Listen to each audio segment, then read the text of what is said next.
Right welcome back to big TV digital exclusive big breaking news చూస్తున్నాం. SLBC tunnel వద్ద 8 మంది కూడా మృతి చెందినట్లు మనం ఇప్పటికే ఇన్ఫర్మేషన్ జారీ చేశాము. కాకపోతే ఇప్పుడు ఆ 4 మందిని వెతికి తీసే ప్రయత్నం చేస్తున్నారు. And SLBC tunnel rescue operation భాగంగా ఇంకా ఈ పనిని వేగవంతం చేసే ప్రయత్నాలు అయితే చేస్తున్నారని చెప్పుకోవచ్చు. ఎందుకంటే అనుమానిత ప్రాంతంలో దాదాపు 24 అడుగుల మేర బురద కూడా కనిపించిందని చెప్పుకొచ్చారు. అంతేకాకుండా రేపు రాత్రి వరకు కూడా 4 ఆచూకీ దొరికే ఛాన్స్ ఉండవచ్చు అని కూడా అక్కడ ఉన్న రెస్క్యూ టీమ్ సిబ్బంది కూడా చెప్పారు. ఇటు పక్క ఆపరేషన్ లీడ్స్ కూడా చెప్పారు. అంతేకాకుండా అక్కడ ఉన్న అధికారులు కూడా ఇదే వెల్లడించారు. అంటే మిగతా 4 ఆచూకీ ఇంకా దొరకలేదని సమాచారం అందింది. మరి వాళ్ళ 4 ఆచూకీ కోసం కూడా ఇంకో 24 గంటల్లో కూడా వెతికి తీస్తామని చెప్పి అయితే ఒక గ్యారంటీ అయితే ఇవ్వడం జరిగింది. మరి టీబీఎం మిషన్ ను 2గా కట్ చేసిన సిబ్బంది మిగతా 4 ఆచూకీ మిషన్ ను అడుగులో అంటే ప్రతి ఒక్క అడుగు కూడా చాలా కేర్ఫుల్ గా తీసుకుంటున్నారు. ఆ 4కి ఎటువంటి ఇబ్బంది కలగకుండా అసలు ఆ బురదలో అంతా మనం డిజిటల్ ఎక్స్క్లూజివ్ గా చూస్తున్నాం. ఎంత బురదదో అదంతా కూరుకుపోయిందో మనం చూసుకోవచ్చు. అయితే దాంట్లో నుంచి మిగతా 4 కూడా తీయాలని శతవిధాలా ప్రయత్నిస్తోంది ప్రభుత్వం. అయితే అదే దాంట్లో భాగంగా ఇంకా వేగవంతంగా కూడా చేస్తున్నారు ప్రాసెస్ అంతా. ప్రమాదం జరిగిన వెంటనే చనిపోయి ఉండొచ్చు అని కూడా అంచనాలు భారీ స్థాయిలో తెలుపుతున్నారు. అయితే ఈ ఘటన గురించి మరింత ఇన్ఫర్మేషన్ అందివ్వడానికి మా ప్రతినిధి రానా లైన్ లో ఉన్నారు. రానా, చెప్పండి. ఇప్పటికే 8 మంది మృతి చెందారు అని ఇన్ఫర్మేషన్ అందింది. దాంట్లో 4 బాడీస్ కూడా బయటకు వచ్చాయి. మరి మిగతా 4 గురించి కూడా వేగవంతంగా ప్రొసీజర్ కూడా కొనసాగుతుంది. అసలు అక్కడ ఏం జరుగుతోంది? మొన్నటి నుంచి కూడా టనల్లో చిక్కుపోయినటువంటి 8 మంది ఆచూకీ కోసం యుద్ధ ప్రాతిపదికన ప్రభుత్వం కూడా అనేక కోణాల్లో కూడా వారు అనేక నిష్ణాతులను కూడా రంగంలో దింపిండు. నిష్ణాతులను రంగంలో దింపిన తర్వాత వారు రెస్క్యూ ఆపరేషన్ అనేది ముమ్మరం చేశారు. ముమ్మరం చేసిన తర్వాత అనేక అడ్డంకులు అనేది వాళ్ళు ఎదుర్కొన్నారు. ఈవెన్ నిన్న రాత్రి వరకు కూడా దాదాపు 2 కిలోమీటర్ వరకు కూడా 2 అడుగుల లోతు వరకు వాటర్ ఉంది. దాంతో పాటు బురద ఉంది. పెద్ద ఎత్తున కూడా అక్కడ కనీసం చేరుకున్నటువంటి సిచ్యువేషన్ కూడా ఉండింది. అయితే ఎట్టకెళ్ళకు నిన్న రాత్రి 10 గంటల సమయంలో టన్నల్ ప్రమాదం జరిగినటువంటి స్పేస్ ఏదొస్తుందో ఎగ్జాక్ట్ గా అక్కడికి వారికి చేరుకున్నారు. చేరుకున్న తర్వాత ఈ ఎన్జీఆర్ఏ సంబంధించినటువంటి జీపీఆర్ మిషన్ తో వారు అక్కడ పూర్తి స్థాయిలో స్కాన్ చేసిన తర్వాత కొన్ని అనుమానిత స్పాట్లు అనేది వారు గుర్తించారు. గుర్తించిన సమయంలో సో అది ఇంకా అక్యురేట్ అనేది దాంట్లో తక్కువ ఉంది కాబట్టి ఇంకా మనకు కన్ఫర్మేషన్ కావాలనేది అధికారులు రాత్రి అఫీషియల్ గా అనౌన్స్మెంట్ చేయకుండా ఇవాళ ఉదయం 11 గంటల వరకు కూడా ఎదురు చూస్తారు. సో ఇవాళ పూర్తి స్థాయి రిపోర్ట్ వచ్చిన తర్వాత అఫీషియల్ గా ఏదైతే టీబీఎం మిషన్ ఉన్నటువంటి ప్లేస్ ఏదైతుందో దానికి భాగంలో అంటే దాని కొంచెం కంటే ముందు భాగంలో 4 డెడ్ బాడీల్ని అధికారులు కనుగొన్నారు. ఇప్పుడు ఆల్రెడీ సింగరేణికి సంబంధించినటువంటి కార్మికులు దాదాపు 60 మంది 70 మంది మట్టిని మొత్తం అంతా కూడా పూటిక తీట అంతా కూడా వారు తీస్తూనే ఉన్నారు. మరోపక్క ప్లాస్మా కట్టర్స్ తో ఈ ఎంటైర్ టీబీఎం మిషన్ ఏదైతే ఉందో దాన్ని కట్ చేస్తున్నారు. దాంతో పాటు ఇప్పుడు ఈ ఎన్డీఆర్ఎఫ్ సంబంధించిన వారు కానీ ఈ ఎస్డీఆర్ఎఫ్ కానీ ఎన్డీఆర్ఎఫ్ కానీ వీళ్ళందరూ కూడా ఈ కట్ చేసినటువంటి చిత్రకాలు అవుతున్నాయి. ఆ అవశేషాలు కానీ అవంతా కూడా తీసేస్తున్నారు. ఆ డెబ్రిస్ సెగ్మెంట్స్ చాలా ఎక్కువగా ఉన్నాయి కాబట్టి దాంతో పాటు ఈ టన్నెల్ సంబంధించినటువంటి సెగ్మెంట్స్ కొన్ని క్రాక్స్ అనేది ఆ టీపీఎం మిషన్ ఎగ్జాక్ట్ గా ఉన్నటువంటి ఉంది. దాంతో పాటు ఈ టన్నెల్ ఎంతవరకు ఉందో అంతవరకు అంత పెద్ద హైట్ లో వరకు ఈ బురద అంతా కూడా నిండిపోయింది. దాంతో పాటు ముందు వస్తున్నటువంటి ప్లేస్ అంతా కూడా ఈ లోకో ట్రైన్ వెళ్ళడానికి కూడా చాలా ఇబ్బందికరమైన పరిస్థితులు ఉన్నాయి. వాటర్ ఒక పక్క, ఈ యొక్క మట్టి అంతా ఒక పక్క. సో నిరంతరం కూడా శ్రమిస్తూనే ఉన్నారు, వంట తీస్తూనే ఉన్నారు. సో ఎట్టకేలకి వారు బతుకున్నారా లేదా అనేది కూడా ఒక నిన్నటి వరకు రాత్రి వరకు ఒక మీమాంస అనేది కొనసాగింది. సో ప్రభుత్వం ఆందోళన భయపడినట్టుగానే 8 మంది ప్రాణంలో నుంచి లేరనేది ఇవాళ అఫీషియల్ గా అధికారులు నిర్ధారణ చేసుకున్నారు. సో ఇదే అంశాన్ని కూడా వారి బంధువులకు కూడా వారు తెలియజేశారు. సో ఇవాళ ఉత్తమ్ కుమార్ రెడ్డి గాని, జూపల్లి కేశవరావు గాని, తర్వాత సిఎస్ శాంతికుమారి గాని, తర్వాత లోకల్ ఎమ్మెల్యే గాని, అధికారులు గాని వీళ్ళందరూ కూడా అక్కడికి వచ్చారు.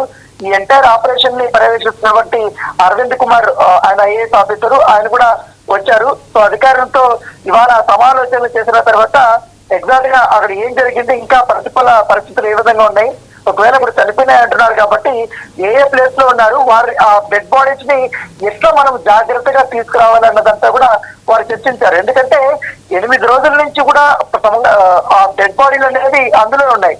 ఎటువంటి ఆక్సిజన్ లేదు, పైగా వాటరు, పైగా అదంతా కూడా మట్టి పిల్లలతో కూడా కూరుకుపోయినటువంటి ఒక ఊబిలాగా ఉంది కాబట్టి ఆ ఊబిలో డెడ్ బాడీని పూర్తిగా డీకంపోజ్ అయిపోయింటాయి అనేది కూడా అధికారులు భావిస్తున్నారు. సో డీకంపోజ్ అయినప్పుడు ఆ డెడ్ బాడీని తీసేటప్పుడు పార్ట్స్ ఏమన్నా ఇది అయ్యే అవకాశం ఉందా అనేది కూడా ఒక క్వశ్చన్ వచ్చింది. దానికి వైద్యుల నుంచి కూడా సలహాలు తీసుకున్నారు. ఒకవేళ ఎగ్జాక్ట్ గా మనం ఐడెంటిఫై చేసామనుకోండి ఆ ప్లేస్ లో ఒకటి ఈ బాడీ ఉంది అనేది, ఆ ప్లేస్ కి ఆ మట్టి మొత్తం తీసేసిన తర్వాత మనం ఆ బాడీకి సంబంధించినటువంటి మొత్తం పోస్ట్ మార్టం వర్క్ మనం చేసుకోవచ్చు. చేసుకున్న తర్వాత బాడీ అప్పచెప్పచ్చు అనేది కూడా వాళ్ళు కొంతవరకు చెప్పారు ఇన్ఫర్మేషన్. అయితే ఎటువంటి ఇది లేకుండా ఆ బాడీలో డ్యామేజ్ కాకుండా తీసుకురావాలనేది కూడా ప్రభుత్వం ప్రధానంగా భావిస్తుంది. అధికారులకు ఇదే ఆదేశించింది. ఎందుకంటే చాలా వరకు కూడా భాగాలు విడి భాగాలుగా అయిపోయినట్టుగా, శరీర భాగాలు చాలా వరకు కూడా సిద్ధమైనట్టుగా అధికారులు ప్రాథమికంగా నిర్ధారణకు వచ్చారు. సో ఇంకా ఆపరేషన్ అనేది జరుగుతూనే ఉంది. దాంతో పాటు ఇప్పుడు ఇంకా టీం అనేది పెంచారు. సో ఇప్పుడు అధికారులు అనుకున్నది ఇవాళ సాయంత్రం వరకు డెడ్ బాడీని తీద్దాం అనుకుని ఒక డెడ్ లైన్ పెట్టినారు. కాకపోతే అక్కడ జరుగుతున్నటువంటి పనులకి ఇంకా వాటర్ అనేది చాలా ఎక్కువ, డెబ్రిస్ కానీ సెగ్మెంట్స్ కానీ ఇవన్నీ కూడా ఎక్కువగా పెరిగిపోతున్నటువంటి నేపథ్యంలో అక్కడ ఇంకా చాలా సమయం పట్టే అవకాశం ఉందని కూడా అధికారులు భావించారు. సో ఈ రేపు కానీ ఎల్లుండి కానీ వరకు దాదాపు ఈ 4 బాడీస్ మాత్రం ఐడెంటిఫై చేసి బయటకు తీసుకొస్తామన్నది కూడా అధికారులు భావిస్తున్నారు. సో మిగతా 4 బాడీలని తీసుకురావాలంటే ఎగ్జాక్ట్ గా ఈ టీబీఎం మిషన్ యొక్క ఈ కటింగ్ వర్క్స్ అనేది కూడా అయిపోవాల్సిన అవసరం ఉంటుంది. సో అయిపోయినంత వరకు కూడా ఎదురు చూడాలి. సో అప్పటి వరకు కూడా ఇప్పుడు చాలా మంది కూడా పని చేస్తున్నారు. ఇంకా స్ట్రెంత్ కూడా పెంచారు కాబట్టి ఇప్పుడున్న పరిస్థితుల్లో రేపు నైట్ వరకు కూడా మరింత పనిని ఇంకా యుద్ధ ప్రాధికరణ చేసి పూర్తిగా టీబీఎం మిషన్ అంతా కూడా ముందుకు తీసుకురావాలని వాళ్ళు ఆలోచిస్తున్నారు. ఒకవేళ ఆ టీబీఎం మిషన్ ని కట్ చేసిన తర్వాత కొంచెంగా ముందుకు జరిగితే వెనక వైపు ఉన్నటువంటి ఆ ఒక ఏదైతే డెబ్రీస్ ఏదో ఉందో ఆ అవశేషాలంతా కూడా ఖచ్చితంగా ముందుకు జరిగే అవకాశం ఉంది. ఎందుకంటే తడి ఎక్కువగా ఉంది కాబట్టి.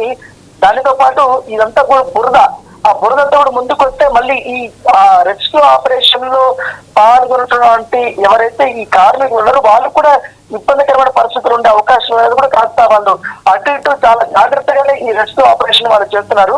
సో దాంతో పాటు ర్యాట్ హోల్ మైనర్స్ ఎవరవుతున్నారో వాళ్ళని మాత్రం కొంచెం ముందుకు వెళ్తున్నారు. ఎందుకంటే ఎక్కువగా ఆ మట్టిని కానీ అవన్నీ తీయడానికి వాళ్ళు ముందుగా కొంచెం తీసి ఒక్కొక్కరు లోపలికి వెళ్తున్నారు కాబట్టి దాన్ని వెంటనే సింగరేణికి సంబంధించిన కార్మికులు తీసి ఈ దీనికి సంబంధించిన కన్వేయర్ బెల్ట్ ద్వారా కూడా పంపిస్తున్నారు. దాంతోపాటు 2-3 దాకా కూడా ఈ లోకో ట్రైన్స్ లో ఇవన్నీ కూడా పెట్టుకొని దాంతో పాటు అక్కడ వస్తున్నటువంటి ఆ ఒక బురద కానీ ఆ మట్టి పిల్లలు కానీ ఈ మొత్తం అంతా కూడా ఒక కంటైనర్ లో తీసుకొని బయటకు వచ్చి వాళ్ళు పడేస్తున్నారు.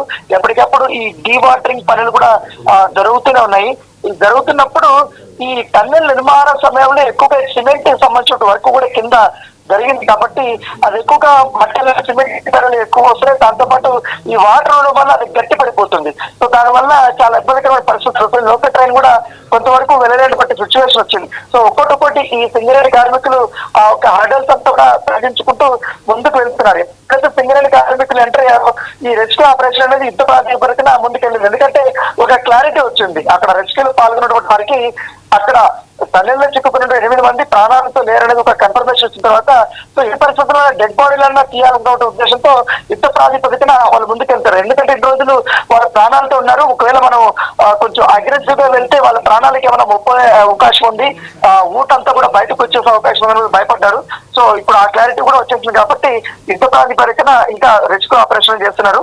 సో మంత్రులందరూ కూడా ఇప్పుడు వాళ్ళు వెళ్ళి చూశారు. చూసిన తర్వాత ఒక అధికారులు చెప్పినటువంటి ఈ యొక్క నివేదికను బట్టి ఇవాళ అఫీషియల్ గా అనౌన్స్మెంట్ చేశారు. దాంతో పాటు ఇప్పుడు మృతులకు సంబంధించిన కుటుంబ సభ్యులకి వీళ్ళకందరికీ కూడా ప్రభుత్వం నుంచి ఏ విధంగా ఎక్స్గ్రేషియా ప్రకటించాలి, ఈ జేట్ అసోసియేట్స్ నుంచి ఎంతవరకు వీళ్ళకి అమౌంట్లు అనేది అరేంజ్ చేయాలన్న దానిపై కూడా అధికారులు సమాలోచన చేస్తున్నారు. ఎందుకంటే ఇప్పుడు ఎవరైతే ఆ రోజు మనోజ్ కుమార్ ఉన్నారు, తర్వాత శ్రీనివాసు, సందీప్ సాహు, జగదగ్జేష్, సంతోష్ సాహు, అనూజ్ సాహు, సన్నీ సింగ్, గుర్ప్రీత్ సింగ్. సో వీళ్ళు 8 మంది ఇప్పుడు ఆచూకు లేదు కాబట్టి వారి కుటుంబ సభ్యులకి అఫీషియల్ గా కూడా వారు చెప్పారు. అయితే ఇప్పుడు బీజేపీకి సంబంధించిన ఎమ్మెల్యేగా వీళ్ళందరూ బృందము వారు సంఘటనా స్థలానికి చేరుకున్నారు. అక్కడ వివరాలంతా కూడా సేకరించారు. అయితే వాళ్ళు మాత్రం కొన్ని క్వశ్చన్స్ వేశారు. ప్రభుత్వానికి ఎందుకు ఇన్ని రోజులు పట్టింది, యుద్ధ ప్రాతిపదికన మీరు చేయాల్సిన అవసరం ఉంది కానీ కూడా చెప్పారు. అయితే అక్కడ ఉన్నటువంటి అధికారులు ఈ రెస్క్యూ ఆపరేషన్ లో వారు పడినటువంటి కష్టం గురించి కానీ మిగతా టన్నెల్ ప్రమాదాలకి ఈ టన్నెల్ ప్రమాదానికి ఉన్నటువంటి తేడాని వారు ఒక బీజేపీ ఎమ్మెల్యేలకు అందరికీ కూడా వివరించారు. సో నేపథ్యంలో వారు కూడా తిరిగి వచ్చేటువంటి నేపథ్యం. సో ఇంకా రెస్క్యూ ఆపరేషన్ జరుగుతుంది. సో ఉదయం 11 గంటలకి మరొక టీం వెళ్ళింది.